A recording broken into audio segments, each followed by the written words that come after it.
అందరికీ నమస్కారం అండి. ఆంధ్రప్రదేశ్ రాష్ట్ర ప్రభుత్వ ఉద్యోగుల మరో సంచలనం అన్ని రకాల అరియర్స్ బకాయిలు చెల్లింపులకు సంబంధించి ఇంపార్టెంట్ అప్డేట్. ఈ వీడియోలో వీటన్నిటి గురించి పూర్తి వివరాలు అయితే తెలుసుకుందామండి. ముందుగా వీడియోని సపోర్ట్ చేసే వారందరూ కూడా వీడియోని ఒక లైక్ చేసి మీ తోటి ఉద్యోగ మిత్రులకు వీడియోని అయితే షేర్ చేయండి. ఛానల్ని ఫస్ట్ టైం కనుక విజిట్ చేసినట్లయితే తప్పనిసరిగా సబ్స్క్రైబ్ చేసుకుని పక్కనే ఉండే బెల్ సింబల్ని యాక్టివేట్ చేసుకోండి. ఇప్పుడు డీటెయిల్స్లోకి అయితే వెళ్ళిపోదాం. ఆంధ్రప్రదేశ్ రాష్ట్రంలో పనిచేస్తున్నటువంటి 2200 మంది ఎయిడెడ్ ఉపాధ్యాయ మరియు ఉపాధ్యాయేతర సిబ్బందికి ప్రొవిడెంట్ ఫండ్ నెంబర్ కేటాయించాలి.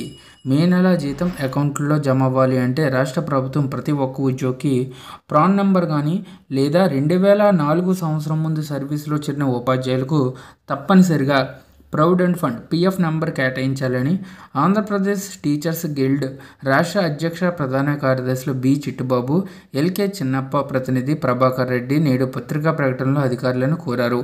ప్రభుత్వ అధికారులు శాలరీ బిల్లు నందు ఈ కాలము నమోదు చేసినారు కనుక మే నెల జీతం కొరకు తప్పనిసరిగా ప్రభుత్వ ఉపాధ్యాయులతో సమానంగా ఎయిడెడ్ ఉపాధ్యాయులకు కూడా పిఎఫ్ అకౌంట్ ఓపెన్ చేయడానికి రాష్ట్ర విద్యాశాఖ డైరెక్టర్ పర్మిషన్ ఇవ్వాలన్నారు.